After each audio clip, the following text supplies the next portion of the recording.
Just share it. Let me look. Did you put it in that folder or just put it? Yeah, and I also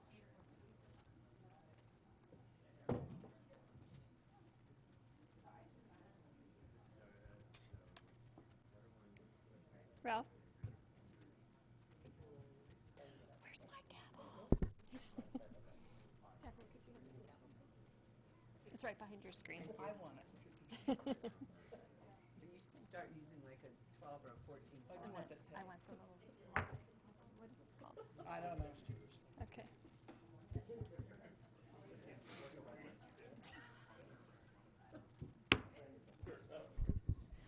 Calling our meeting to order, March 8th.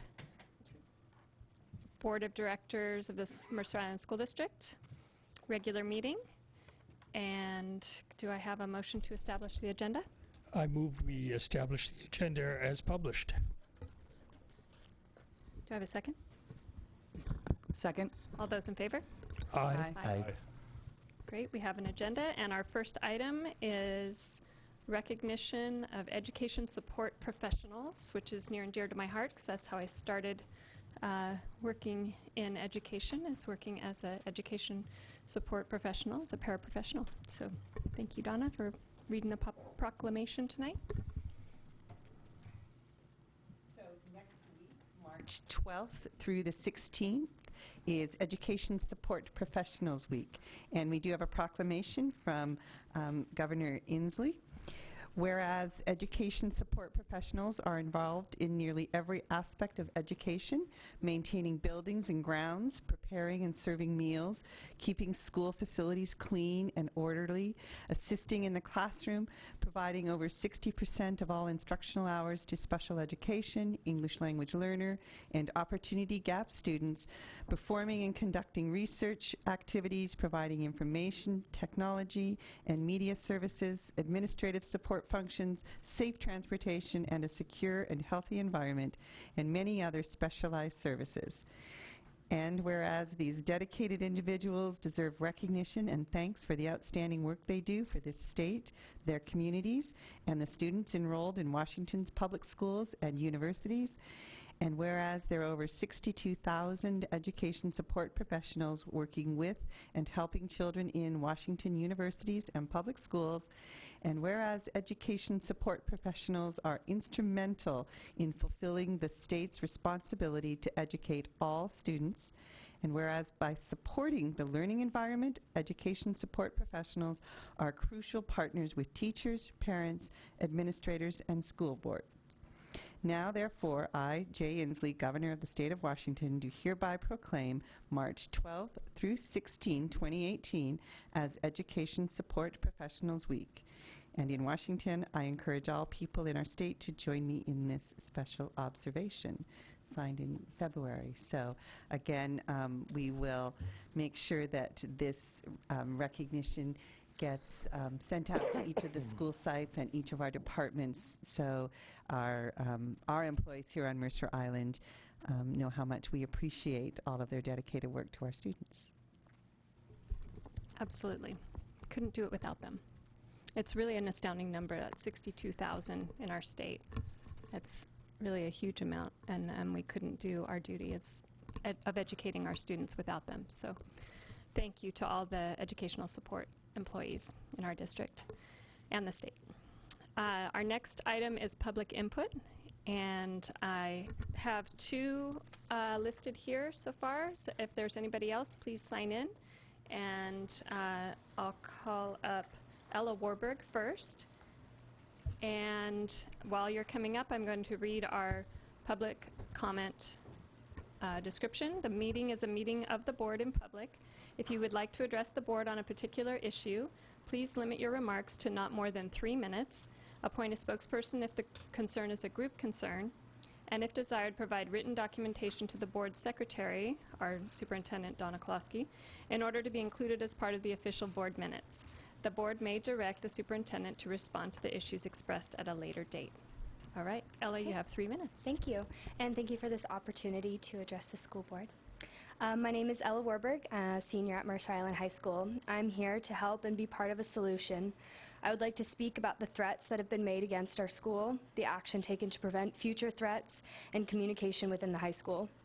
I feel that the administration has failed the student body in efforts protective and collaborative. The first threat Mercer Island School District received was on December 4th at the high school. The second threat was made on December 12th. An email was sent out following the threat from Superintendent Kolaski, but to only our parents, ensuring locked doors after 9:15 a.m. Just 2 days later, a third threat was found, and the school was immediately evacuated. As a result, the high school canceled after-school activities and school the next day. Returning from winter break, Mercer Island High School administration asked certain students to participate in a video that was to be shown on January 2nd. This video was filmed in school the day it was to be aired. However, technical problems arose, and they simply broadcast the audio portion over the loudspeaker. It was inaudible. The next day, they showed the video in full, and I strongly recommend your board audit the professionalism and poignancy of the amateurish video. I am one of the high school's Bridges leaders. Following the video, Bridges leaders were instructed to lead a discussion about how our small group felt about school safety at Mercer Island High School. The students in my group expressed how they do not feel safe at MIHS. As we were talking about this, IMS was evacuated. It is my opinion that students at Mercer Island High School feel vulnerable as our administration fails to communicate with us. On February 12th, the Mercer Island High School newsletter was sent to our parents. Within this newsletter, MIHS Principal Vicki Puckett announced that students would be receiving information about MISD safety and the 4 previous threats on March 7th, more than 3 months after our first threat. Yesterday, the administration addressed students for the very first time. As a Bridges leader, I was responsible for sharing the administration's information with my group. Not only did the admins fail to ever address our school's threats, the only topic covered was regarding punishment for a wide range of inappropriate conduct, from tobacco usage to bringing bombs to school. After the shooting at Stoneman Douglas on February 14th, Mercer Island High School administration never addressed the shooting even occurred. Upon inquiry about plans for communication from the administration or plans for drills or safety measures, it has appeared to me that the administration has no processes in place or is unwilling to share them with the student body. Earlier this week, we learned just how porous our campus is when a homeless woman was found in our bathroom during third period. No conversation about school violence, student safety, or campus walkouts can be effective if the administration of the high school in question is not professional, articulate, and responsive to the students therein. I kindly ask for your board to give the student body of Mercer Island High School the credit that we deserve to remain in the communication loop and be treated as perhaps your best envoys here on the island to ensure campus safety. Thank you. Thank you for your input, Ella. Superintendent Kolaski, would you like to respond to any of those points at this time? Not at this time, but I will hopefully be able to have a conversation with Ella at a later time. Great, thank you. Okay, Augusta Norman is next. And anyone who came in more recently, if you wanted to sign in for public input, please do so at the side desk here. Thank you. Go ahead, Augusta, you have 3 minutes. Great. Hello, my name is Augusta Norman. I'm a senior at MIHS, and I'm here representing the group of students at my school who are participating in the walkout on March 14th that I have a hand in organizing. My group, along with the concerned parents of the MIDA, have collected 231 signatures in support of the letter I will read. More than half of the signatures were collected from your high school students, my peers. The letter states as follows. Dear Mercer Island School Board and Superintendent Kolsky, we appreciate the multiple measures that MISD and the Mercer Island Police Department have jointly taken to ensure the safety of students while in school. However, given that there is an average of 1 school shooting per week across our nation, we urge you to issue a formal resolution regarding gun violence prevention, just as Seattle and many other school boards in the area have done in recent days. Until school shootings stop, we believe we need a comprehensive suite of actions to keep students safe. To that end, we ask that a resolution issued by the board address 3 main principles. 1, support for for new legislation based on the policies recommended by the National PTA and the Interdisciplinary Group on Preventing School and Community Violence, which include universal background checks with a 3-day minimum waiting period, banning the purchase and sale of semi-automatic weapons, high-capacity ammunition cartridges, and accessories designed to increase a gun's rate of fire, eliminating private gun sale loopholes, removing barriers to gun violence research, and providing funding for scientific research on gun violence prevention that encompasses all levels of prevention. 2, we would like a clear statement that MISD will not support any effort to arm teachers or administrators as a method to prevent gun violence. Furthermore, before adopting any new security measures, including metal detectors or armed guards, we ask that you rigorously evaluate research conducted by experts on the efficiency of such measures, as some research shows that armed guards may increase the likelihood of injury and death during an attempt, decrease psychological safety at schools, and are potentially ineffective, as we saw in Parkland. 3, we ask for investment in the school climate and mental health supports for all students and teachers that can foster a school environment that prevents bullying, discrimination, harassment, and assault. Comprehensive school climate plans should include guidance for teachers on how to talk with students in conjunction with safety drills, given their psychological impact. Evidence-based resources to guide these efforts are available from the Interdisciplinary Group on Preventing Gun Violence, as well as the National Association of School Psychologists and National Association of School Resource Officers. In addition to the resolution, we would also like the school district, together with the MIPD, to ensure that all safety plans account for the differentiated supports needed for special needs students, including those on the autism spectrum or with mental health illnesses. We are concerned that they could be mistakenly targeted in a drill or actual event because of failure to comply with orders, for example, like raising their hands. Last, because many of us hold various roles in our community, we want to clarify that we are writing to you as parents, community members, and students, like myself, and not in any other formal roles that any of us may have on Mercer Island or beyond. Thank you for your leadership and dedication to serving the best interests of the students of this district. Thank you, Augusta. Did you want to comment now or later? I think what she has said speaks for itself. Okay. Thank you. Are there any others that would like to make public comment? Okay. Go ahead. Yeah. I know your name. Yeah, I wasn't actually planning to speak, but I just felt compelled. I just actually wanted to. So this is Jennifer Flood. And I'm a parent of 3 children, and Go ahead and speak. I just wanted to really speak to the experiences that my kids have had at IMS and Island Park. And we've moved quite a bit across the country, been in many different types of districts, and I have been so impressed with the leadership at both of those schools. Both, I think at IMS in particular, I think the school climate and the culture at that school is remarkable. And I know that when I think about the experience that my daughter has had there, and as well as my 2 boys who will soon enter that school, I could not be happier to have my kids in that school. In particular, I think the school culture that the 2 co-principals and Tara Stone have created at that school is truly remarkable. So I just wanted to thank you all for the ways in which you support our school leaders and being effective at their jobs, and say that our experiences at those 2 schools have been fantastic. So thanks. Thank you very much, Jennifer. Okay, last call. All right, thank you for all of you for being here. The next item on our agenda is partial governance process monitoring. A is board policy 1800 OE11, facilities and capital assets, regarding the 2014 bond project update. And it looks like we have Brandy Fox here to walk us through this one. Great. So very briefly tonight, I'm here more to answer questions if you have any on the projects that we have slated for this summer. I did want to mention, though, the first item on the list is the elementary school entries, and as you know, we worked to create a more secure entry at the 3 older elementary schools last year.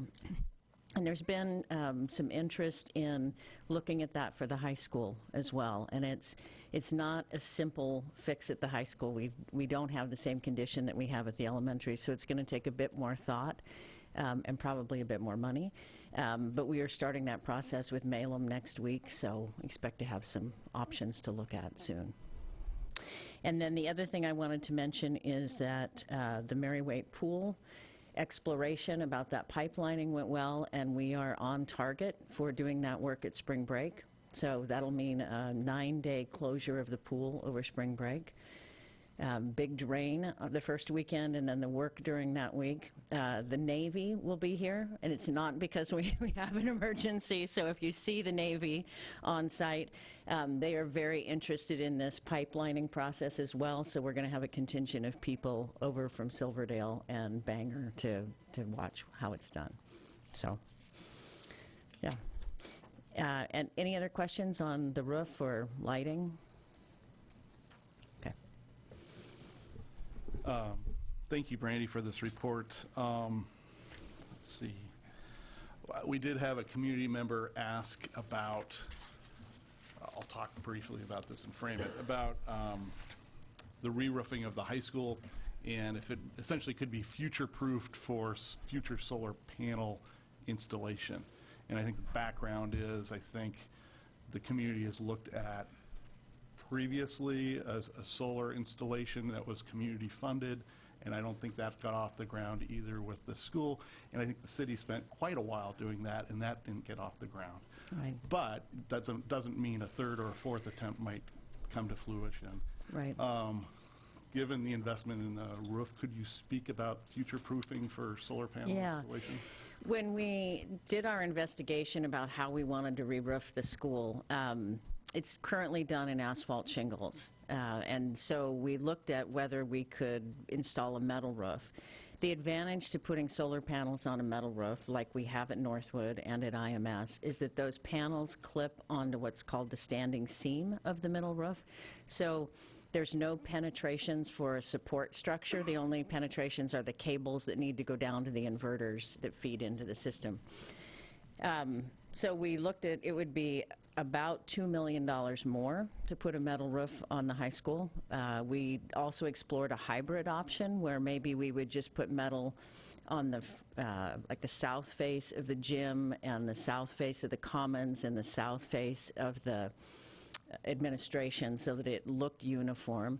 That was about $1.2 million.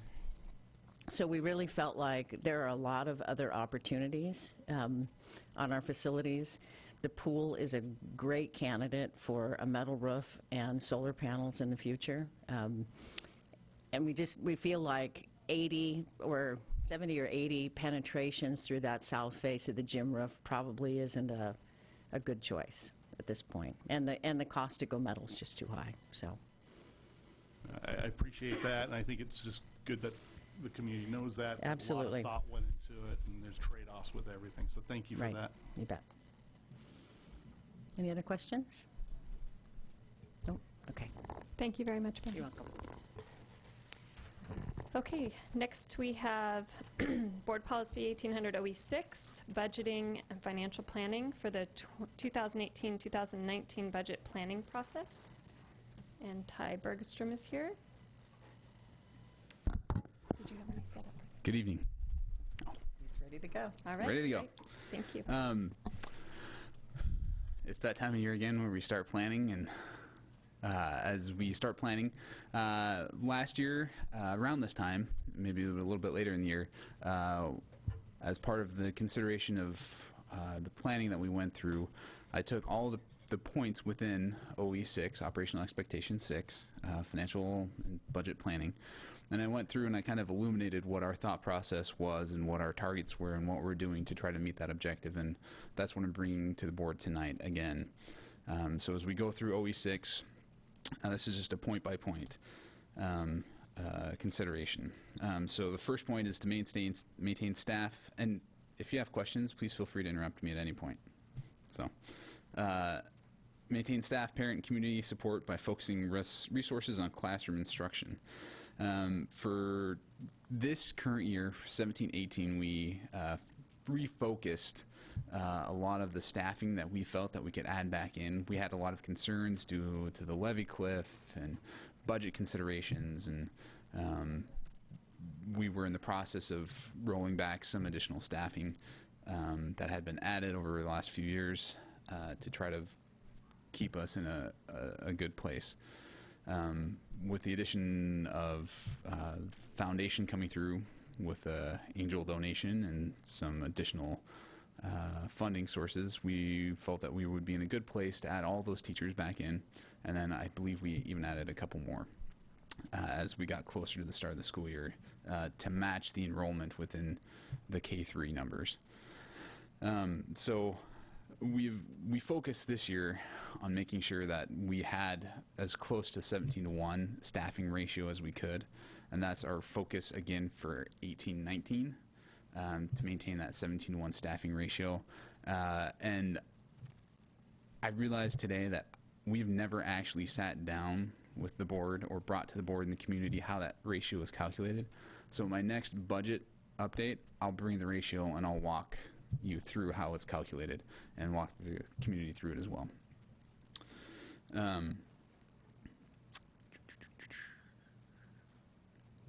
Additionally for this, oh, sorry, Tracy. I just wanted to thank you. I think that's really helpful. Yeah.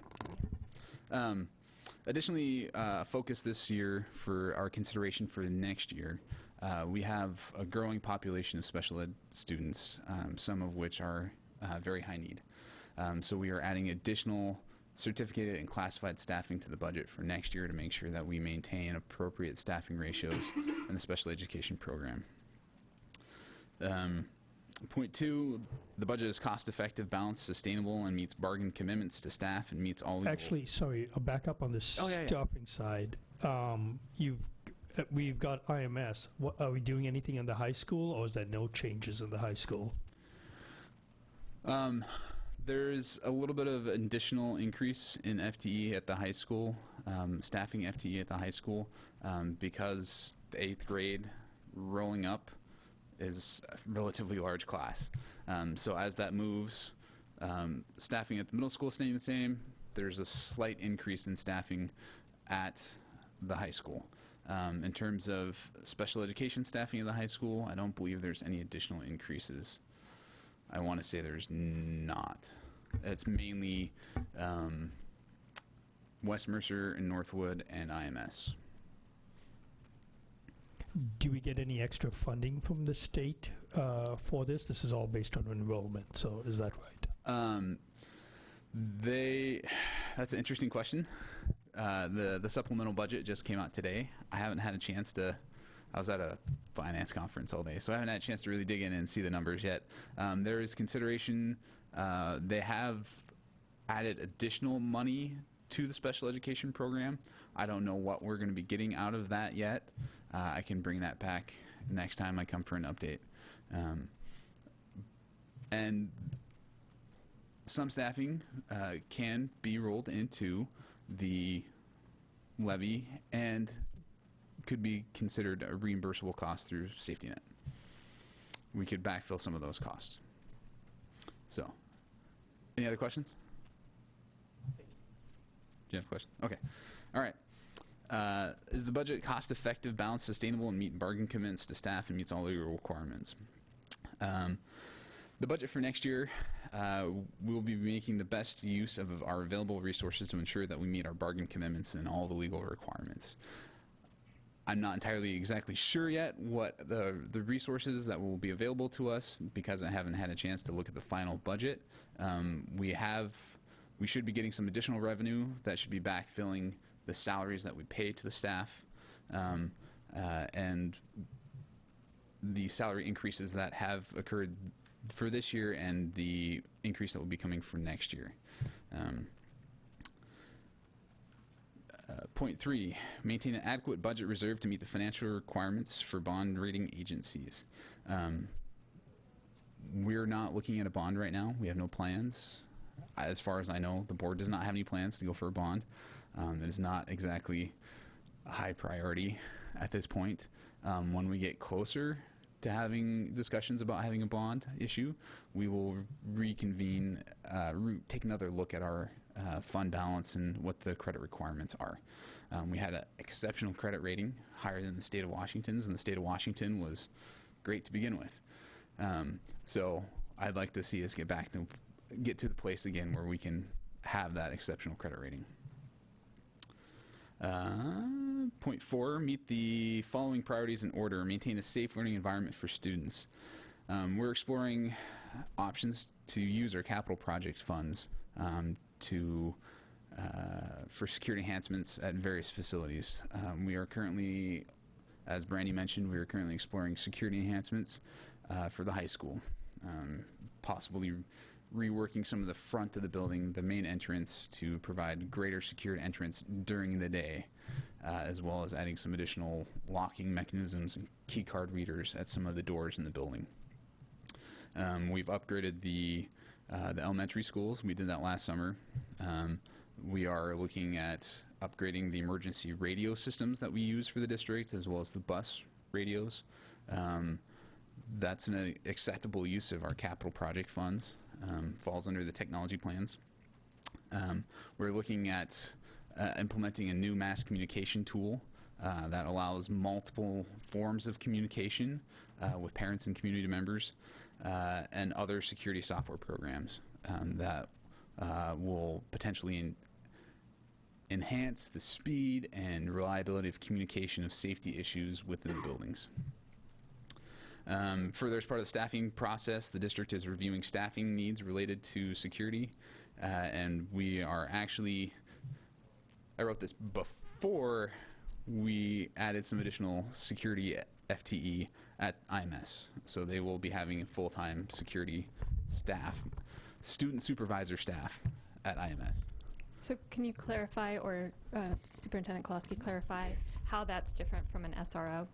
So currently we do have 2 positions at the high school that are called security liaisons, and you probably even know who they are. Kelly John Lewis and Marcus. I just know he's Marcus. All the kids know Marcus. Tibbs. And so they are on campus, of course, during instruction time, before and after school. They're monitoring parking lots. They're in the commons area, restrooms, just that other set of eyes on the perimeter of the campus during school, as well as in the hallways during passing period. It's very typical for middle school to have that same kind of set of eyes. At elementary schools, they're playground supervisors. The main place that the eyes are is out on the playground and in the cafeteria. A little different at middle school and high school because of the independence of the students and the passing periods. So we will, there was some time already at the middle school, but the position wasn't filled. It was listed as a para. We're going to list it now as the same position as a security liaison, so then we can take advantage of training in social emotional learning, best practices for supervising inside and outside, and what to look for, and best communication tools for them. So that will allow for a full-time position at the middle school, before and after school, parking lot, commons area, making sure kids are being safe, and building relationships with students as well. These are not security guards. They are in no way armed positions. They are just that other set of eyes on campus to help kids feel safe. It's that see something, say something. And I'd just like to add that, you know, IMS is is a very large middle school as well. It is. Relative to other middle schools. Right. It's over 1,100 students, and we have 3 buildings. So we have a lot of locking and unlocking of doors during the day when students are coming and going. So this will help with that, to make sure that between the 3 buildings, as students move about, they're safe and doors are locked afterwards, et cetera. Thank you. Absolutely. Retains an essential level of support services for district operations. No staffing reductions are anticipated in the 2018-19 school year, and we believe support services at their current levels are determined to be sufficient to meet what we need to support the buildings and the operations and the instruction of our students. Meets required instructional hours, BEA hours, Basic Education Act hours, and required building operational hours, Washington Administrative Code hours. We evaluate our Bell schedules, and we certify that to OSPI last fall that instructional and operational hours meet regulations. We do it on an annual basis. We review the bell times and the instructional minutes and ensure that we meet the required hours. And the district will continue to review our compliance with that on a revolving basis as we build the master schedules for next year. Preserves basic education programs, staffing levels, and class sizes at present levels. We will continue our efforts to reduce the student-staff ratio in the K-3 grades in anticipation of state requirements. The state supplemental bill pushes out class size one more year. So it is now a 1920 compliance issue, not an 1819 compliance issue. That does not change our plans at all. We are still pushing to make sure that we will stay as close to the 17-to-1 staffing ratio as possible. Reflects anticipated changes in employee compensation, including inflationary adjustments, step increases, time responsibility, incentive increases, and benefits. We closely monitor where all of our staff are in their salary schedules when we place them. As part of our staffing process, we engage with human resources and the building leaders, and we have conversations about who's going to be moving from what step to where. Are they rolling off of limited contracts into a permanent contract? And we try our best to make sure that we are appropriately placing each staff member where they belong in the schedules. Prioritize additional resources toward the building of organizational capabilities sufficient to achieve Board Policy 2020. At this point, we're on an even keel. We don't have a whole lot of capacity to add any additional functions or programs. As more resources become available, our prioritization will be on the focus of professional development and instructional coaching. One of the things that we did last year in our budget restructuring, as we want to call it, our turbulent process, we took the instructional coaches. They were one of the first to be considered for the cuts. When we had sufficient funding, we put those back into the classrooms. Once we get some additional funding capacities, we want to return those positions and increase our PD opportunities for our teachers. The more professional development our teachers get, the better they're going to be and the better learning the kids will have. Provides adequate and reasonable budget support for board development, board operations, and other governance priorities. Board development and operations are budgeted under the superintendent's operating budget. So opportunities for professional development for you as board members, that comes out of Superintendent Klosky's budget. A broader district-wide operating budget is prepared, and the board, you as board members will have an opportunity to review that as part of the process come August when I bring you the budget, as well as through these update sessions. Letting Superintendent Klosky and myself know what your priorities and considerations and concerns are, and so that we can work to try to ensure that we are appropriately matching the vision of the district. The budget will be presented in a form which discloses budget planning assumptions, including anticipated changes in state funding, adjustments in state enrollment, along with any demographic changes. We make every effort to provide assumptions and enrollment projections in a transparent manner. Last board meeting, I brought you our enrollment projections, as well as an analysis of how close our enrollment projections have been in the past as a measure of transparency and providing our assumptions for current and future planning. Any additional considerations are, I'm an open book. If you want to know what our assumptions are, shoot me an email, give me a phone call. I'm here to help. And allows the board to understand the relationship between the budget and the priorities for the year.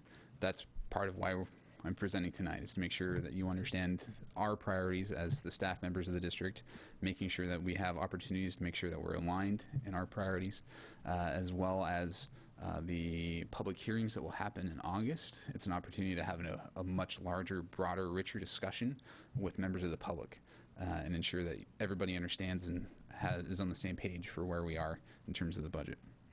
And it's presented to the board with adequate time for review and approval before September 1st.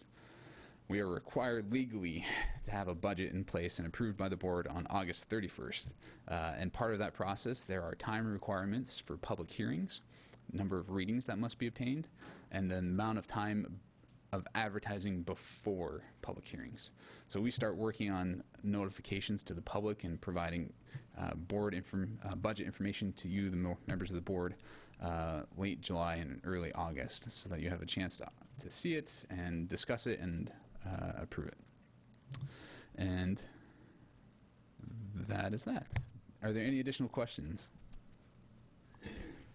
Thank you very much. That's very thorough and very succinct. I appreciate we've been spending down our fund balance and not growing that at all, so that's at a low point. I appreciate we have been cutting teacher support services in terms of teacher coaching, and we hope to be able to add that back, as well as professional development. So I'm glad that doesn't impact students immediately, but clearly over the long term, that's a problem. I am glad that we have not cut programs. I am also glad that we are able to get to state guidelines on K-3 teacher class sizes. So those are positive places to be investing money into. I think that's all great. I think we've got a good road ahead in terms of our staffing. We're staying at the same level we are pretty much as we expect today. So in terms of any changes around this, I know we'll have the final budget in August. If anything was needed to change, when do those changes need to be announced or provided? Are there any other deadlines before that things need to be solidified on? We are required to submit a preliminary final budget to OSPI July 10th.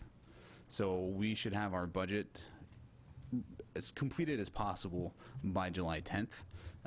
So if there's any changes in priorities or significant staffing changes, we'll bring that up in our updates. Probably will not be any meetings in July. Towards the end of June, early June, end of June, I'll bring some compressed staffing schedules and budgets to give you a preliminary view. So in June, you'll get a first look. Great. Thank you very much. Any other comments or questions? I just wanted to give an appreciation. I noticed in Section 4, Part A, and I saw this previously, that you're looking at new software to add texting in as a part of the alert system in our school system. I know that's something the community's been talking about, so I think that's a pretty agile move, and I want to say I appreciate you looking into those options and making those changes. Thank you. I also wanted to say thank you to all the staff that contributes to the financial security of our district. It's really comforting to know how solid we are. And also I want to shout out thank you again to our community for passing our levy so that although that might not have affected 2018, 2019 very much, it certainly would going down the road. And so just strong appreciation for our community support for our financial responsibilities. Thank you. Okay, we'll move on to the next item. Thank you very much, Ty. Full governance process monitoring, language review. We have 3 policies Actually, here. Oh, sorry, did you want to do one more? We missed partial governance, Oh, I'm communication, sorry. and Thank support. you. I skipped one. Communication and support to the board, determination of closed enrollment under board policy 3141. That would be you. Right. So this is a notification item. It is not an action item. Per our board policy on enrollment for non-resident students, there's a timeline in there that needs to be met, that the superintendent will determine no later than April 15th annually if the school district is open to new non-resident student enrollment, as provided in the entire policy. And so this is that notification to the board that at this time I, along with staff, has determined that we are not open for non-resident students with our our staffing ratios and our facilities where they are, those are not going to be an option for us. So all of the information will be posted as specified in our board policy on our website. Thank you. Any questions about that? Okay. All right, now moving on to the action items. The first one is Board Policy 1002, Governing Style. And so this is a monitoring report about how the board is doing with our governing style. And I'll just read the preamble part. The board will govern lawfully with emphasis on Board Policy 2020 results for students, encourage diversity in viewpoints, focus on strategic leadership rather than administrative detail, observe clear distinction between board and superintendent roles, make collective rather than individual decisions, exhibit future orientation rather than past or present, and govern proactively rather than reactively. And then there's several items there that we need to determine being in full compliance or not. So if I could get a motion, and then we could have discussion as to whether there are any items that are an issue. So we need to approve Board Policy 1002, Governing Style. You know, I think in the past we have read these out because they are valuable for board members and community. Okay. You know, I think there's only 8 items. There was one that had multiple levels onto it that maybe we could skip the A through F pieces. But there might be value in reading these out and voting on them individually, I think. Okay. Is there, Any if opposition to that? anyone has any issues? Okay. And then I think you're right, what we've done in the past too is rotate the voices, so it's not one person reading it, which is great. So maybe with the first one, David, would you like to start? Okay, sure, thank you. Touche. Number 1, the board will cultivate a sense of group responsibility. The board, not the superintendent or staff, will be responsible for excellent governance performance. The board will use the expertise of individual board members to enhance the performance of the board as a body, but will not substitute individual judgments and opinions for the board's collective values. So would we like to do a motion then on that individual item? I move that the board is in full compliance. Second. Any discussion? Okay, all those in favor? Aye. Any opposed? Okay, 5-0. All right, number 2, Brian, would you be so kind? The board will hold itself accountable for the quality of its governing performance. This self-discipline will apply to attendance, preparation for meetings, adherence to the principles of the board's governing model, respect of roles, and ensuring the long-term capacity for excellent governance in the district. To ensure that the board's business meetings are conducted with maximum effectiveness and efficiency, members will... And here we go. Would you like to go ahead and read those? I can. Yeah. A, come to meetings adequately prepared. B, deal with each other, the superintendent, staff, and public with a sense of courtesy and collegiality. C, keep the emotional tone of their comments neutral. D, limit repetitive comments on a single issue.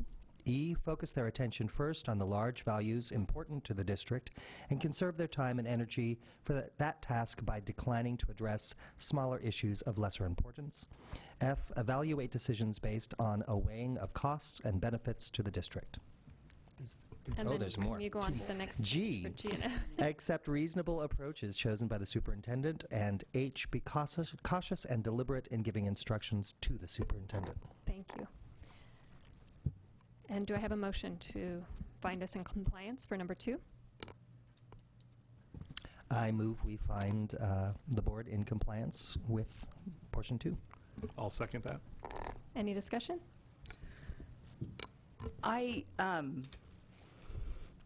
When I reviewed this, I was a bit concerned with subsection C in terms of keeping emotional tone of their comments neutral. I think that, typically that is something that we should endeavor to achieve.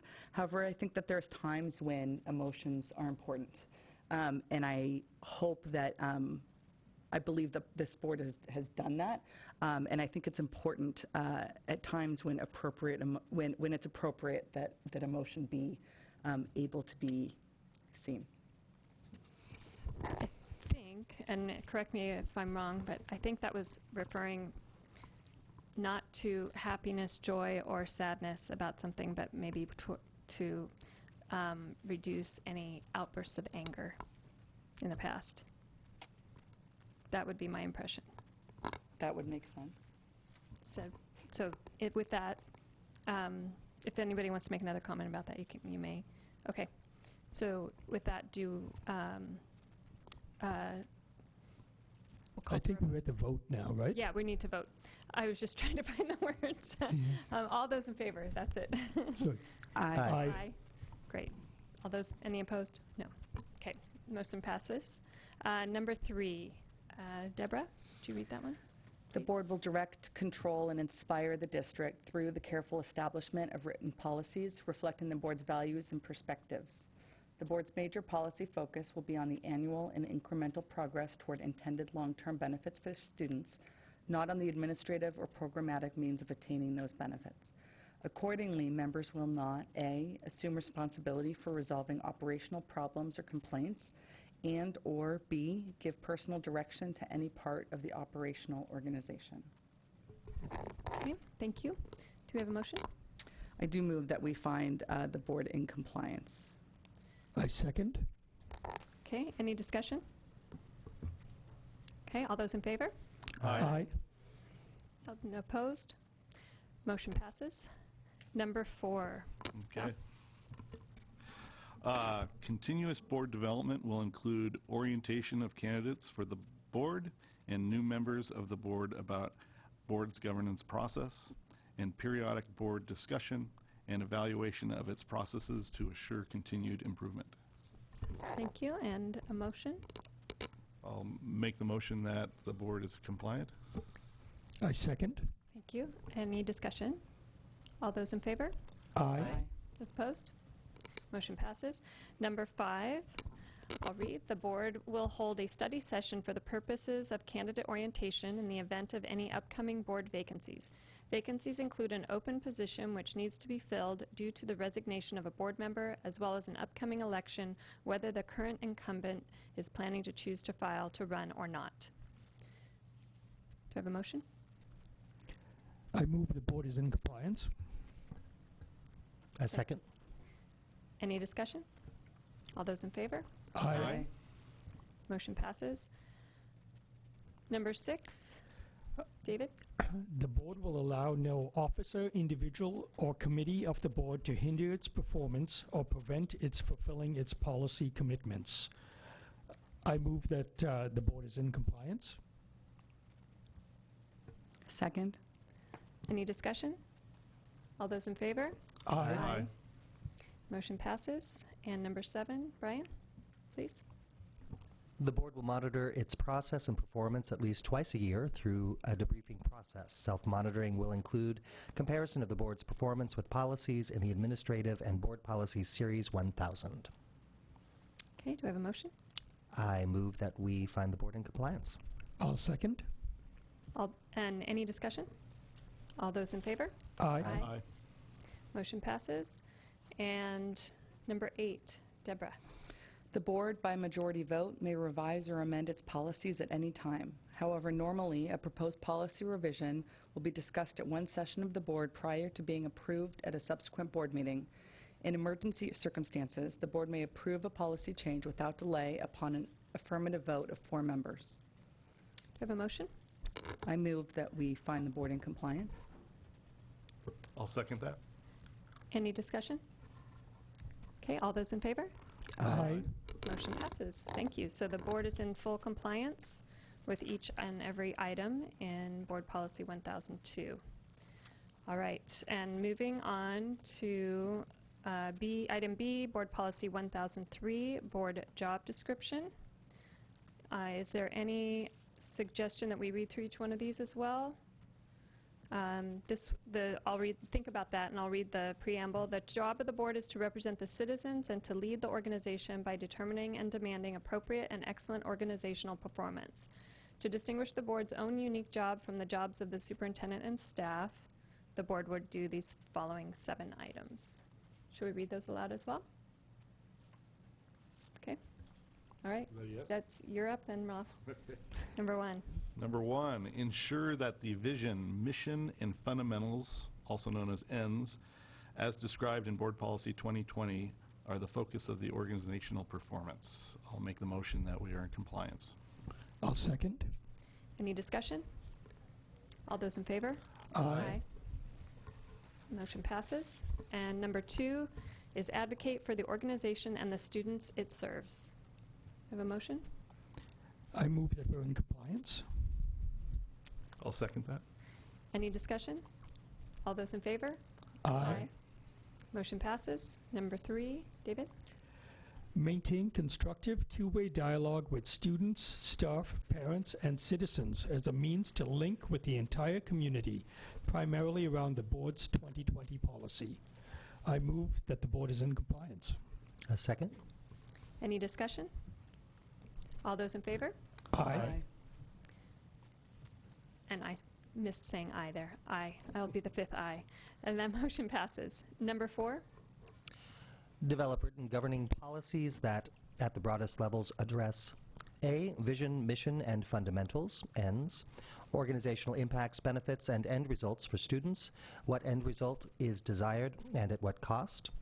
B, operational expectations, constraints on the executive authority that establish a practical, ethical, and legal boundaries within which all staff activity and decision-making will take place.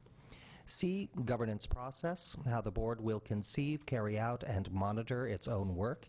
And D, board-superintendent relationship, the extent of authority delegated to the superintendent and the process for monitoring organizational and superintendent performance. Thank you. I move that the board is in compliance. I'll second. Any discussion? All those in favor? Aye. Aye. Motion passes. And number 5? Number 5, ensure effective superintendent performance through monitoring Board Policy 2020 and operational expectation policies. I move that the board is in compliance. I'll second that. Any discussion? All those in favor? Aye. Okay, motion passes. Number 6? Ensure effective board performance through monitoring governance process, Board Policies 1001 through 1011, and Board Superintendent Relationship, Board Policies 1601 to 1605. And I make a motion that the board is in compliance. I'll second. Okay. Any discussion? Okay, all those in favor? Aye. Aye. And motion passes. Number 7, establish parameters for the board's committee negotiating employee contracts. Can I have a motion? I move that the board is in compliance. I'll second. Any discussion? Okay, all those in favor? Aye. Motion passes. And the board has been found in compliance with all items of Board Policy 1003. I like this. We're getting into a rhythm, too. It's good. Yeah, thanks for your help, everybody. All right, I think we have time for one more of these, and it's about 7 o'clock. We'll open up another public input time because of the change to our board meetings recently to 6 p.m. We'll open it up at 7 p.m. again for our public comment. All right, so the next item, OE11, capital facilities, and, facilities and capital assets. Would you like to take this one? Number 1, establish a schedule and set priorities for capital construction, replacement, renovation, and maintenance projects. In setting these priorities, the superintendent will assign highest priority to the correction of unsafe conditions, schedule maintenance as necessary to enable facilities to reach or exceed their intended life, disclose assumptions on which the plan is developed, including growth patterns, the financial and human capital impact individual projects will have on other parts of the organization. The interest of the board is that the school district will maintain a plan for both routine maintenance and long-term capital construction, which will ensure a safe, secure environment for our students. Number 2, not recommend land acquisition without first determining growth patterns, comparative cost, construction and transportation factors, and any extraordinary contingency costs due to potential natural and man-made risks.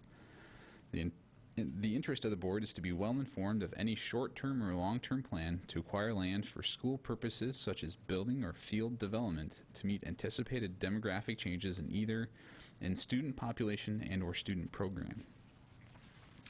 Number 3, not authorize changes to construction schedules that significantly increase cost or reduce quality. The interest of the board is that approved projects will be completed on time and within budget without significant deviation from the authorized scope of work. It is particularly important that management of construction be appropriate to build community confidence, protect community interest, and ensure continued community support. And Ty, thank you for reading these. If you'd like to just read the title part, I think we've all read the interpretations. Great. So, and it's a public document. So Right. Thank you for The continuing. superintendent shall advise the board of all change orders on a timely basis. Not allow, number 5, not allow facilities to be unclean, unsanitary, or unsafe. Number 6, not unreasonably deny the public's use of facilities as long as student functions and the academic program are not compromised. Number 7, develop and consistently administer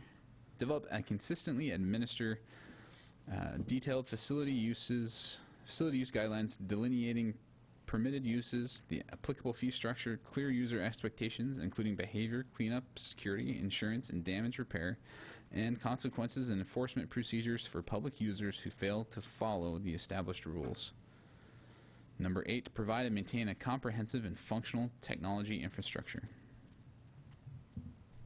Thank you for giving our voices a break. Yep. Donna, did you want to speak to this one at all? I think Ty has outlined it all. We've had updated reports, and there has been much work done within this area of our facilities, and continued work to continue as we use the capital levy dollars that to their best use for all of the factors that are listed. So. Thank you. So this one is an administrative report of compliance, and the board needs to find that the district is in compliance, right? So I move that the board find the district in compliance of OE 11, Facilities and Capital Assets Monitoring. A second. Thank you. Any discussion? Okay, hearing none. All those in favor? Aye. Okay, and motion passes 5-0. Thank you very much, Director Bergstrom. And now we have the consent agenda. Oh, sorry, 7 o'clock, almost 7 o'clock. So we will go on to back to public input. And I will read we have our Adam Kapust. Come on up to, did I say that right? Yeah. The meeting is a meeting of the board in public. If you would like to address the board on a particular issue, please limit your remarks to not more than 3 minutes. Appoint a spokesperson if the concern is a group concern, and if desired, provide written documentation to the board secretary in order to be included as part of the official board minutes. The board may direct the superintendent to respond to the issues expressed at a later date. You may begin. Thank you. Thank you. Good evening. My name is Adam Kippist. I'm currently a student at Mercer Island High School. In response to an email scribed by Mercer Island Youth and Family Services, the Mercer Island Police Department, and the Mercer Island School District, the organizations responsible for the safety of Mercer Island's youth, demonstrated the equivocal lack of action taken by our local government to provide safety to our youth. The letter was sent to parents and students and was posted on our city's social media.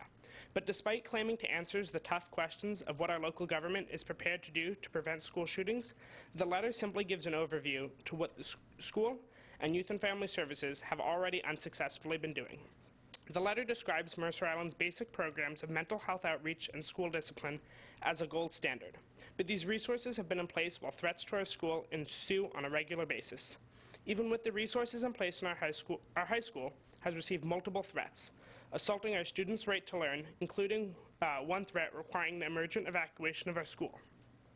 The letter claims that we are following the national recommendations, but if on a national scale students are getting massacred, then I believe we can do more than what's recommended to ensure the safety of our students. Don't get me wrong, I know firsthand the importance of mental health resources and understand that it serves as a great early recognition and preventative program for our schools. But sadly, as demonstrated by the repeated attacks on our school, early prevention is not enough anymore. I won't claim to know the answers to keeping my peers safe, but I know that there's more to be done. By sharing my thoughts, I hope the school district understands the disservice it's doing to the community by misleading and providing a false sense of security to our students. After all, if the current programs can't stop students from joking about shooting up our schools, how's it going to prevent a student from actually shooting our schools? Thank you. Thank you very much, Adam. Superintendent Kolaski, did you want to make any comments at this time?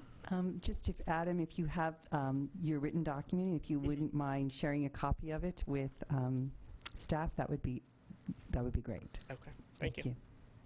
Thank you for coming. Okay.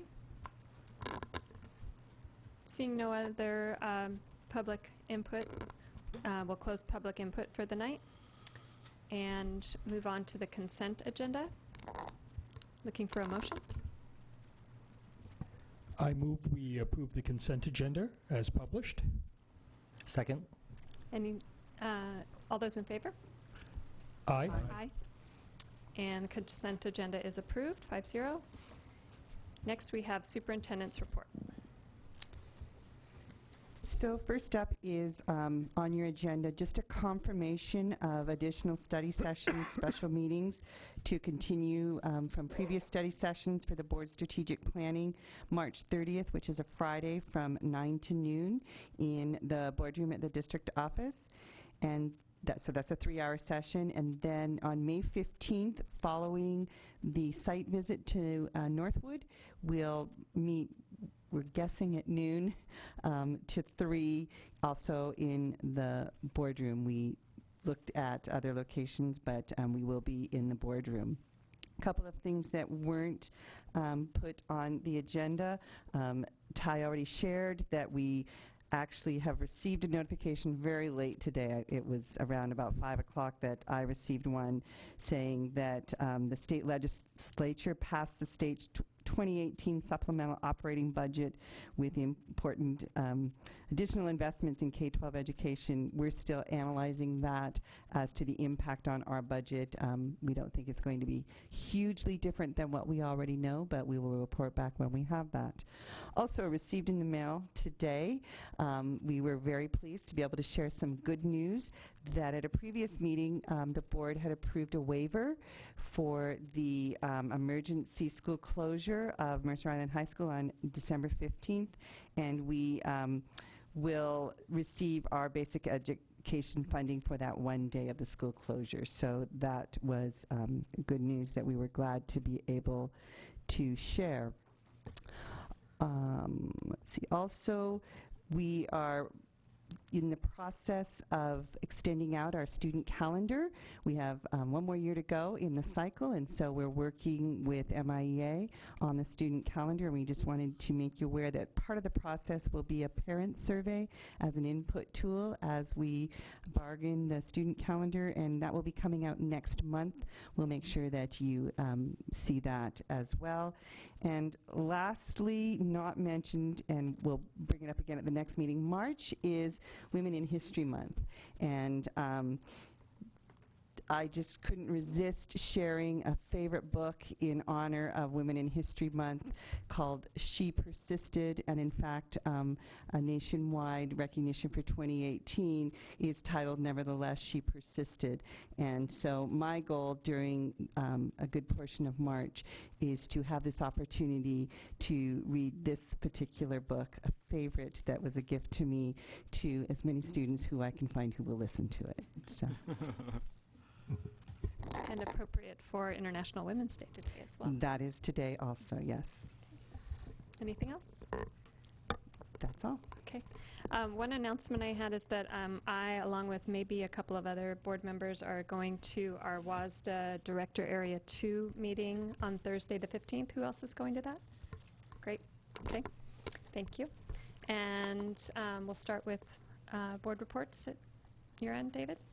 Sure. Thank you. I think there's been a great deal of attention to gun violence as our public comments today happened, all really re-energized and motivated by the Parkland students who have really caused adults to think about what it means to ensure our children grow up safely. And it's pretty touching, heart-wrenching, but amazing to see the activism with which our students have taken this on.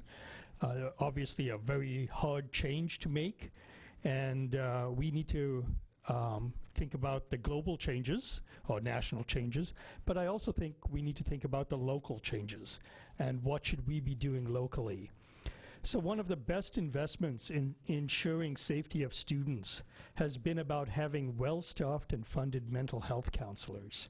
In schools where children have actually died, in their postmortems, they have come up with a best practice of adding mental health counselors to the schools. Marysville, Columbine, Florida now too, have all joined in this as a best practice to prevent future occurrences of student violence to self or to others. Currently, the city spends about $650,000 to support mental health counselors, and that is at risk. We have this funding through the 2018-19 school year. Beyond that, it's in question. This is really an area we should not be cutting or consolidating, shrinking in any fashion. Suicide is the second leading cause of death for young people, surpassed only by accidents, according to the CDC. Also, per the CDC, 1 in 5 teenagers actively consider suicide each year. We also shouldn't stigmatize mental illness as a precursor to violent actions against others.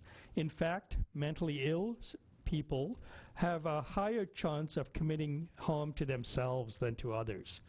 But we do need mental health counselors who can be proactive in identifying and helping students at risk who are angry and who are isolated on the fringes of mental illness. These counselors are an essential service.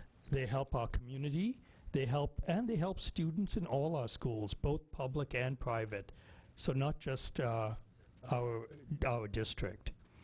About 1 year ago, Director Jorgensen proposed a letter from the school board to the city council advocating for a dedicated levy to fund our mental health counselors.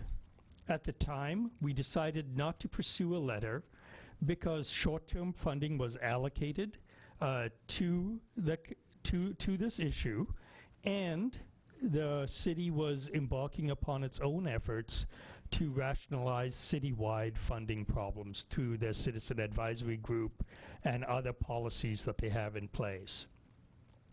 Unfortunately for us, deadlines are near. As we heard from Ty today, our budget is maxed out. We have cut significant resources in terms of teacher support and teacher development. We are looking forward to being able to get to state regulations and state guidelines on our K-3 teacher funding issues. We have maxed out. We have maxed out our levy as per legally allowed, and we have 3 to 4 different levy and bonds which allow us to fund various pieces of the totality of our education. Each one of these 3 to 4 bonds go out for a vote individually, and would be any one of them would be catastrophic to our district if it fails. Yet, repeatedly, we go out individually with very focused requests, building trust and building relationships with our community that their money is being spent wisely and on very focused issues. So to think about dedicated permanent mental health counselor funding levy from the city is what we should be advocating for. The deadlines are near. The school needs a 2019-20 budget by June of 2018, as Ty let us know. The next available election cycle for the city is November 2018. This means any resolution from the city comes up with has to be done by June or July 2018. And that's about the time we need our budget to be done. And these mental health counselors are a very big piece of it. So I think as a board, it would be great if we could craft such a resolution, probably build on Director Jorgensen's letter that we decided not to send earlier, and come up with something that we all agree on that we can send to the city to motivate such a levy.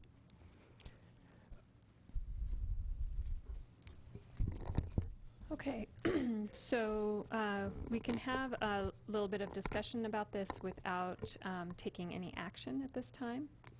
And so would anybody like to respond to Director D'Souza's idea? I remember being here when that discussion took place last year.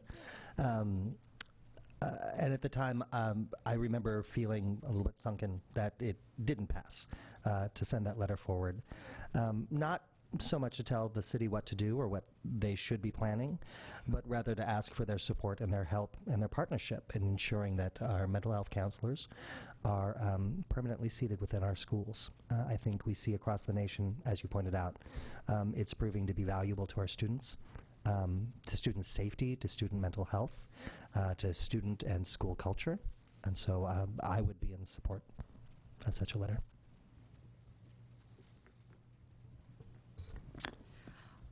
I'm absolutely in support of taking some action, whether it's a letter or a different avenue. Sitting here, I'm the least experienced in what is the most effective, but I absolutely think that it's a priority when we talk about gold standard of providing mental health to our students at all levels in the public schools. I don't know that there's a widespread understanding that Mercer Island School District is the only district in the state, I believe, that where the city pays for mental health counselors in each and every school.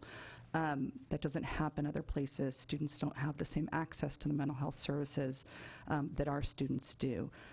Obviously, we wish everyone did, but our priority is to our students, and I absolutely support we take action in some way. I won't repeat everything said. I appreciate it and agree with it, and I think, again, this is an opportunity for Mercer Island to be a lighthouse district to the state if we continue this practice, so that other districts and cities could follow suit. So would it be appropriate if we created a subcommittee to work on this letter and then maybe scheduled a time to... Yes, so we could either look at having a subcommittee of 2 or having some kind of special meeting where we would work all 5 of us together, kind of like a little workshop type thing. Could we kind of do both so that we get 2 people working on it to get it as polished as possible so it makes the group I'm just edit? looking for consensus within our group on how we would want to move forward with that. I'm also in favor of working on it. So, and Superintendent Kolaski, do you have any comments about this? Whatever is the board's pleasure on a special meeting, we work with calendars and figure out the best time for that. A committee of 2 can certainly work and have one be the spokesperson of the committee and send out for editing, and staff is always available for that polish editing in the process as well. Great, thank you. So David, back to you. What would you So wrap this up?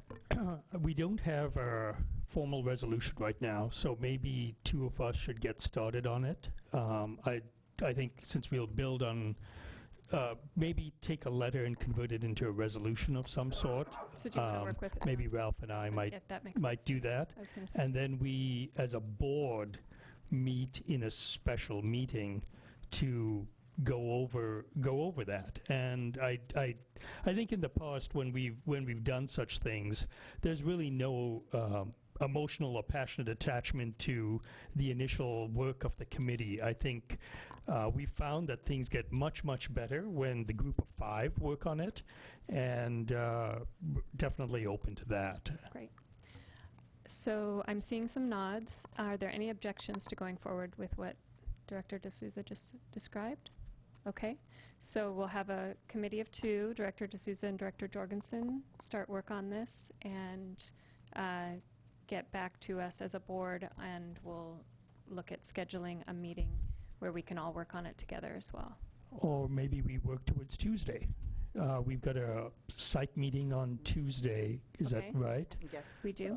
Could we do a special meeting after that and allocate some time to spend on this as a board? Maybe in the administration building or something as opposed to at IMS? We also have a planning meeting, which we could either reschedule. Absolutely. And I just need to find someone to take on a responsibility that I was committed to at 12 o'clock, but that's okay. I can do that. Anybody else have any comments about that timing? Does that work for people? Okay. Great. Let's Just to confirm that clarify, later. the special meeting on Tuesday, March 13th, Yes, that's right. and it's scheduled from 7:30 to 11:45 at IMS. Yes, and maybe we And then could, you want to move back to the administration for a special administration building, and we'll find reconvene space. in the boardroom. Yes, and Yeah. we'll start that shortly after, maybe noon? Okay. And we could talk about if we want to order pizza and share lunch together. Okay. we'll For determine that later. clarification purposes, then there may be action taken, correct? That's a good point. Yes, there may be action taken. Okay. And if we decide not to take action, we can decide to take action at the meeting on the next regular meeting on the Sure. 22nd. Sure. Thank you. But I think if we say there may be action taken, that's appropriate. Yes, Brian? I just want to make sure that we have enough notice for the public should they wish to attend the meeting. 24 hours. Yes, we will. Yeah. Okay, thank you. Thank you. Okay. Does that conclude your report? That concludes my report. Thank you. Great. On to Director Janine Upton.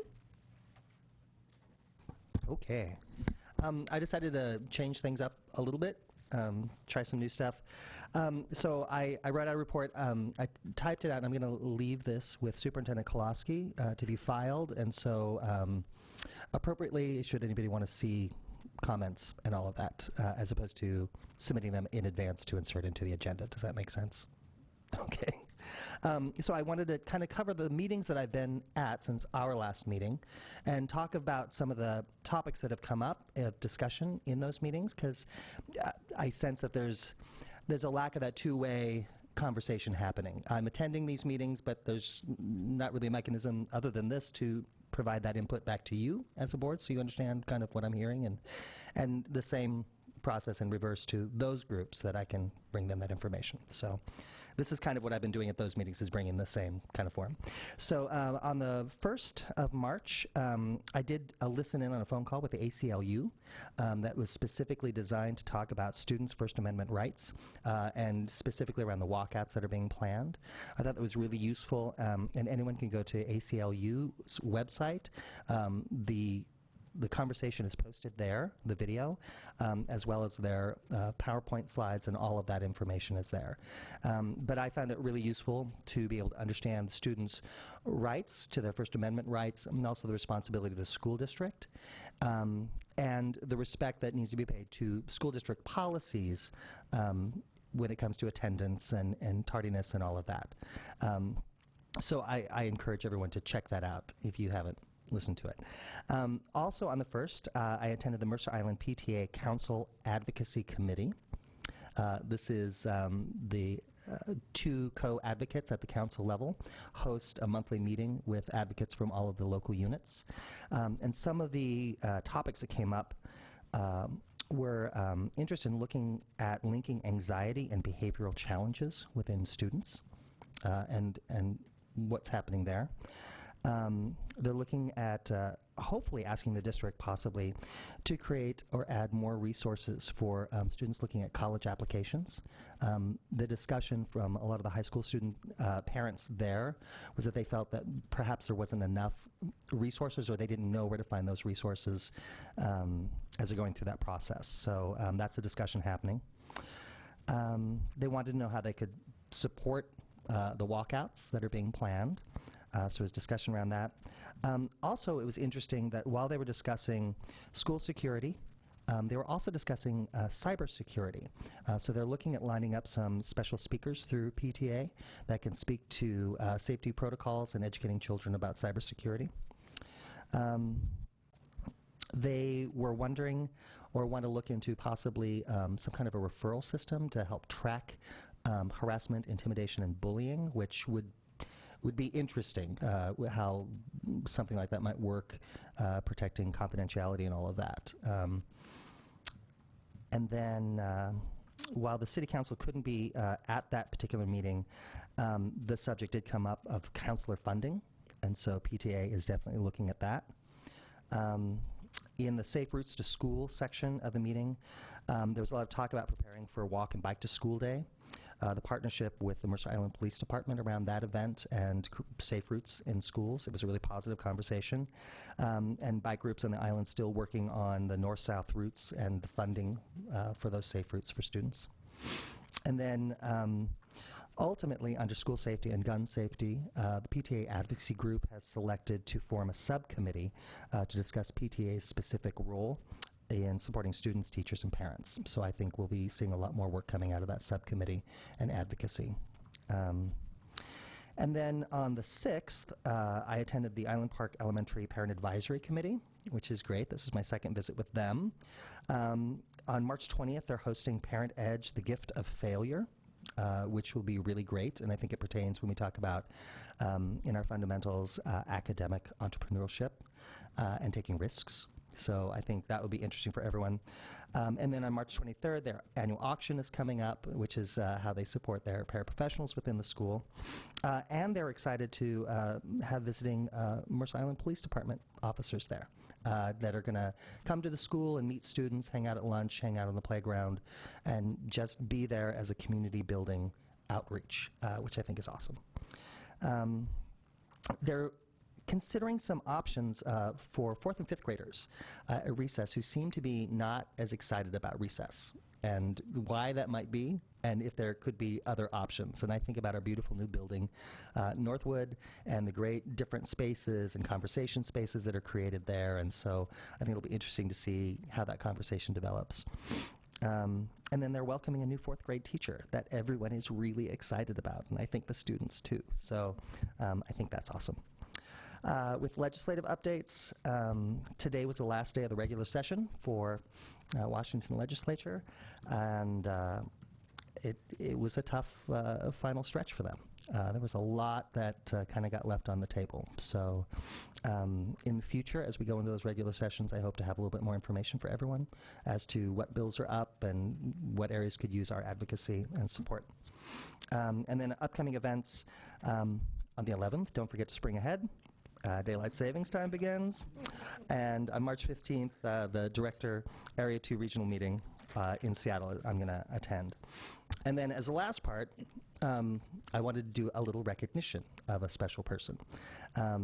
As today is International Women's Day, I'd like to take a moment to recognize an amazing trailblazer for the rights of women, children, and people of color. And that person is Selena Sloan Butler, somebody that not many people have heard about. Selena was born January 4th in Thomasville, Georgia, less than a decade, or 1874, less than a decade after the abolishment of slavery. She attended Spelman Seminary, now Spelman College. She earned her diploma in 1888, and at the age of 16, began her teaching career in Atlanta.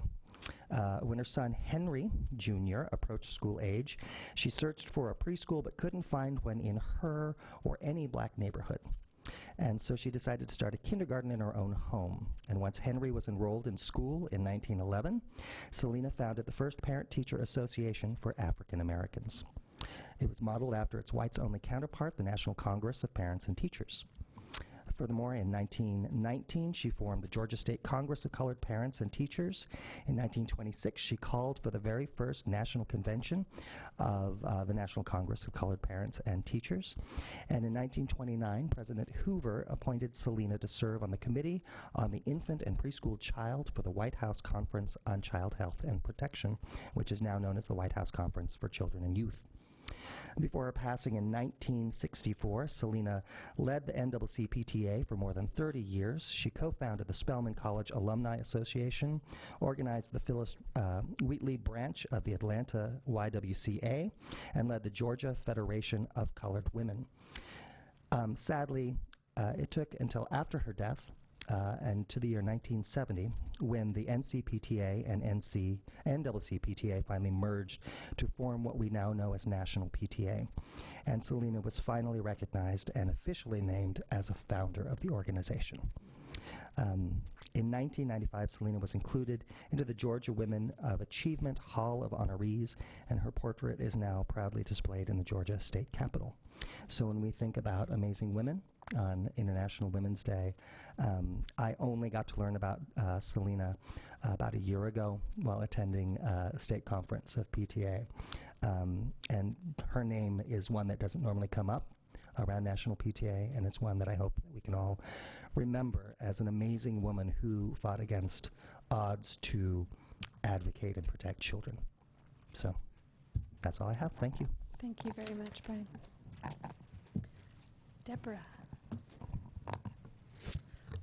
Thank you. Since our last meeting, attended the high school PAC meeting. And at that meeting, there were presentations to parents regarding Running Start and CTE, or our college and career readiness programs. They were both excellent presentations. I think they're really trying to focus or educate our parent community, and then obviously in turn our student community regarding what opportunities are out there and how important it is to have hands-on real learning that the college and career-ready programs classes provide, including getting college credit fairly easily for many of them, and then also the opportunities that our students have around our larger community with the WANIC program in what was always typically the vocational areas. So there are tremendous opportunities for our students, and I see as one of the issues in terms of going to programs off island, students are responsible for their own transportation. I would hate to see a student not be able to participate because they don't have access to that transportation, and hopefully students are encouraged to in some way speak up and ask, as I'm sure that our administrations can problem solve and make sure that those opportunities are available for everyone. As this board is very aware, school boards around the country have been passing resolutions regarding gun violence and prevention and school safety. As local elected officials, we are charged with ensuring the education, health, and safety of our students on behalf of our parents in our community, and therefore we cannot accept the status quo that allows virtually unfettered access to guns in our state and results in these guns being used to kill and maim children. The Mercer Island School District believes that the health and safety of our students and employees is our highest priority, and that they will thrive in a vibrant, healthful, safe, enriching, and respectful learning environment. It is a huge concern to me that when we're hearing from just a couple of our students tonight, that they are all commenting that they don't feel safe. I want to know why. I want to know in what ways can our adults help them so that they can feel safe. School shootings have become commonplace. Survivors from this latest event and those who have watched it unfold are looking to adults and elected officials to develop a solution that addresses the problem and puts a stop to further acts of violence. We know that it is a prerequisite to student growth, learning, and well-being, and success is a safe and secure school environment. All of our students have the right to attend school and live in a community free from the fear of death or injury as a result of gun-related violence. All of our teachers and staff have the right to a working environment free from the fear of death or injury as a result of gun-related violence. Our parents have the right to live in a community and send their children to a school in which they have confidence in their children's physical, psychological, and emotional safety.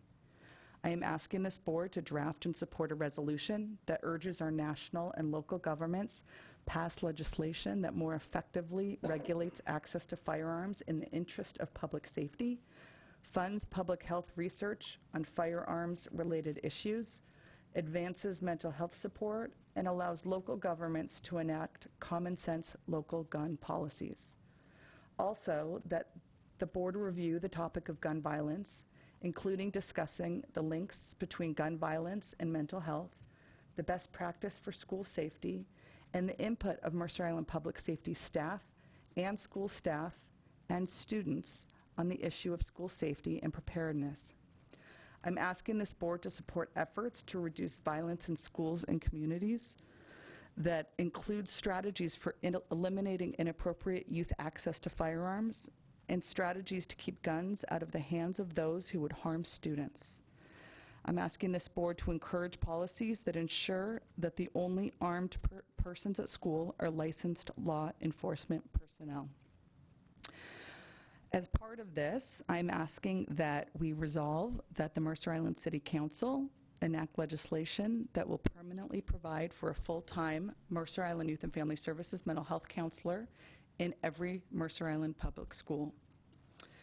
I raise this issue with the gratitude to the students of Mercer Island as well as around our country who have spoken out on this issue. We make this resolution in support of their voices, and I would like us to urge our legislators to immediately and swiftly act to keep our children safe, thriving, and alive. In thinking about what are, the ages and abilities of our students, lots of obviously things have been posted on Facebook and in other social media outlets.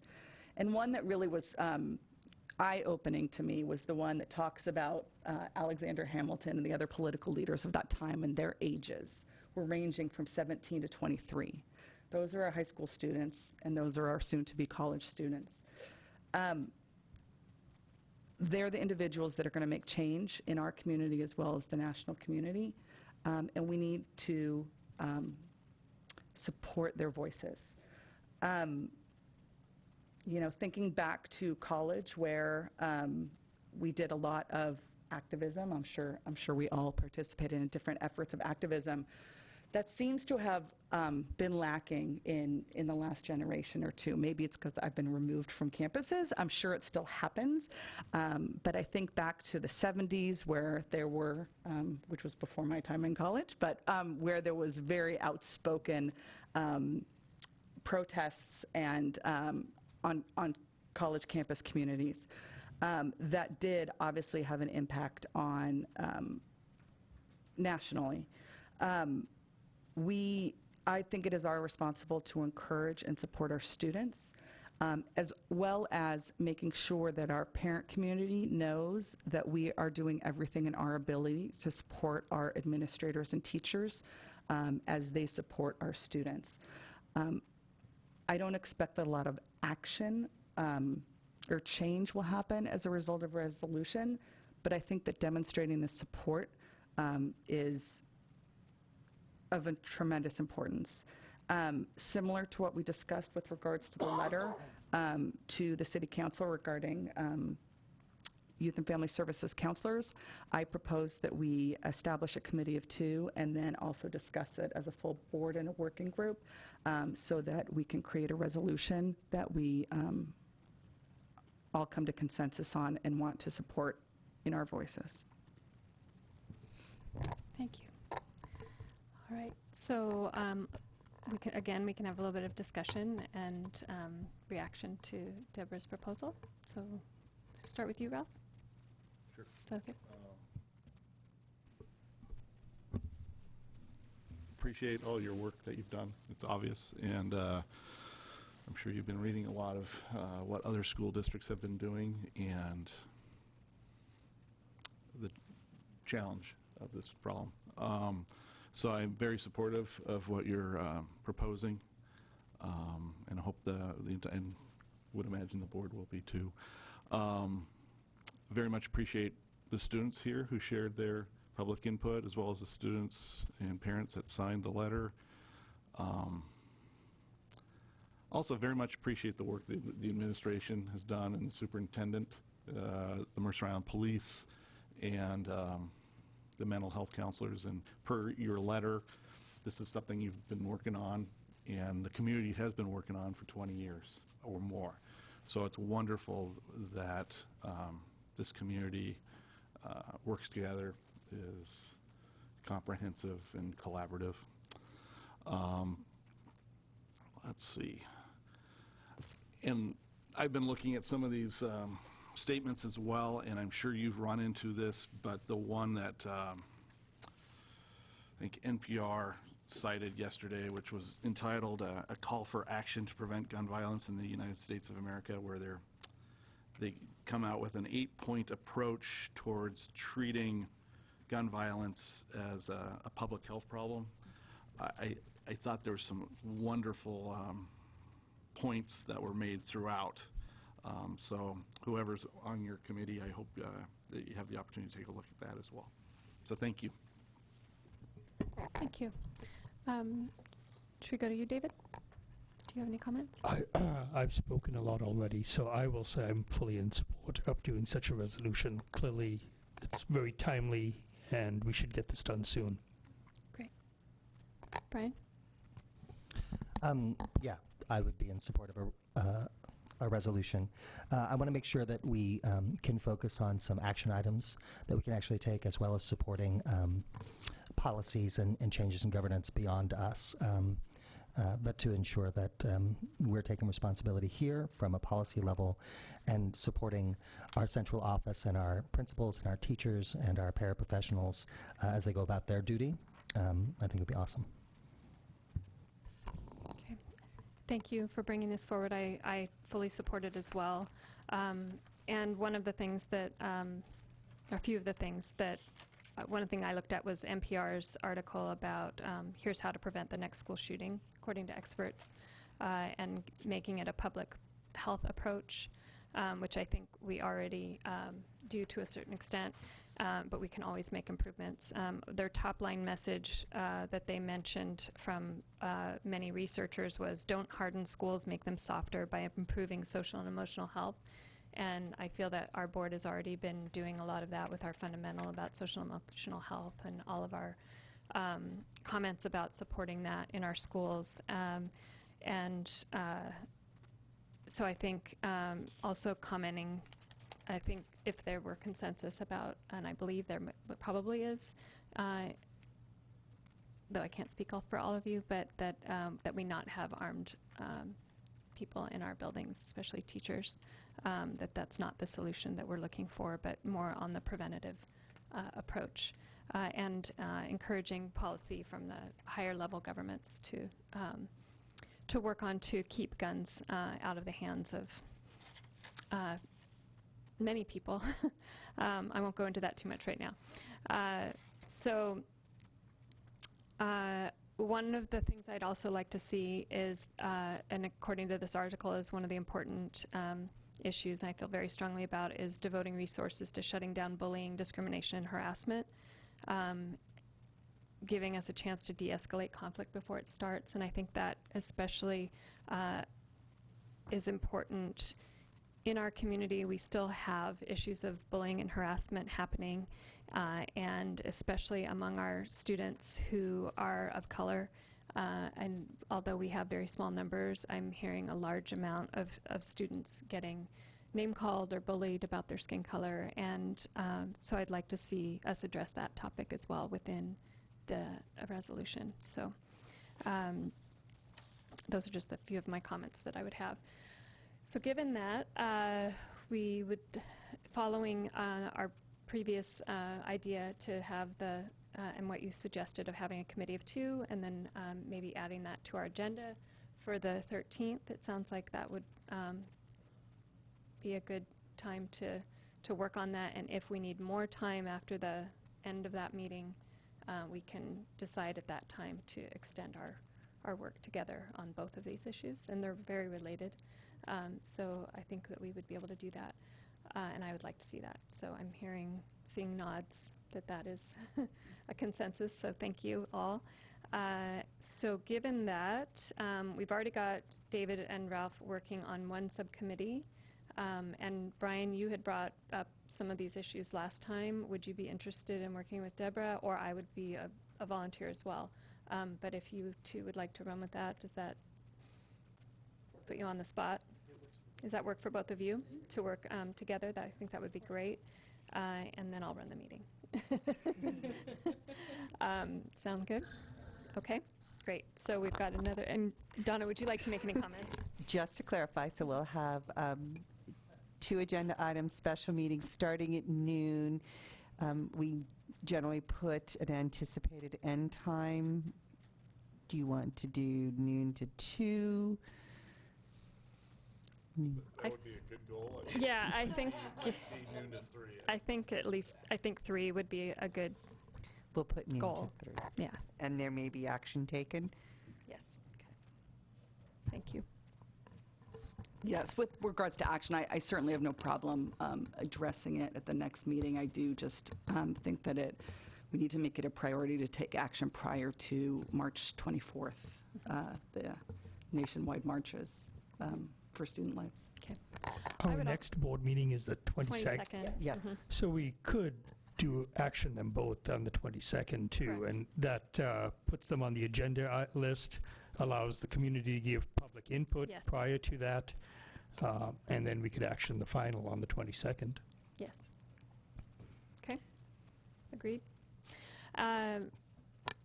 I would also just like to say that I support the students' efforts to bring more attention to this issue. I thank you for coming to public input and for, I give my full support for the walkout on March 14th, and I hope that that's a peaceful and well-organized and impactful event for our community. So, any other comments? I keep forgetting to tack this on as we talk about the proposed walkout, and especially after sitting down with the phone call with the ACLU, is the reminder that these are First Amendment rights, and it's so fantastic to see students energized across the nation. It's unfortunate the subject matter, but to see students standing up and utilizing their First Amendment rights. I think it's also important that we keep in that frame that this includes everybody's First Amendment rights. And so there may be counter protests, there may be counter groups. And so my hope is that students will keep that in mind and will keep it safe and non-disruptive for those students who choose not to participate in the walkout, so that they can continue on with their school day, and that our staff is able to provide support to students on all areas. So, yeah. Okay, and did you want to comment about anything to do with the walkouts? So the walkout that's planned for next week, the 14th, in the last notice that I sent out, not the joint one, but the one prior to that, to parents, did mention that we know of the walkout. Of course, it cannot be district sanctioned or sponsored, but that there will be further information coming from each of the school sites administration to parents, because of course it's very different at an elementary, a middle school, and a high school. So our goal, of course, is to have all students feel safe, and so we will allow students, of course, to participate or not, and those who do, our goal is to have them in a safe place during any kind of civic action. So there will be information to parents and students coming from each of the principals. We have those, we're working on those documents kind of as things evolve and change, because we want to make sure we give out the best and accurate information for everyone. Thank you. Okay. Board report? Yes, you get a board report. That's right. We're not gonna get you to give a motion to adjourn. Okay, go for it, Director Jorgensen. Thank you. Let's see, just a call out to the Mercer Island Historical Society and the Mercer Island Reporter. It used to be, if you wanted to do research on Mercer Island newspaper, you had to go to I think 2 archives, either the King County Library and and manually sift through it, or to the offices of the Mercer Island Reporter, which are now, I think, in Bellevue. The Historical Society has gotten permission from the Mercer Island Reporter to essentially digitally archive the old thing and make it into a searchable database. So I think they've already done it for X amount of years, and they're looking to the various community funding opportunities to continue that effort. And I think it's very noteworthy because I think we are a very strong and supportive community because of that newspaper and our island newspaper, and being able to look back at historical things kind of helps us make better decisions ourselves. So I'm thrilled about that. I also attended a presentation that they co-sponsored with the King County Library. I forget the name of it, but it basically was about a Japanese family's experience through Executive Order 9066, which was a horribly racist and unjust executive order that interned Japanese or American citizens, American residents that had Japanese ancestry. And it was just a wonderful presentation about the amazing challenges that that community went through, and the contributions of the Japanese Americans to Seattle and the Northwest. It ended with 3 interesting questions, and I'll just read them out. How does an immigrant community live with or react to racist or religious hatred? Number 2, what immigrant group in your community do you know well? And 3, what is your responsibility for building a just nation for all? So there you go. Thank you. I like how our board reports are evolving. So thank you all for a very productive meeting. Do I have a motion to do our next item on the agenda? I move we adjourn. I'll second. All those in favor? Aye. Aye. And the meeting is concluded. Thank you all.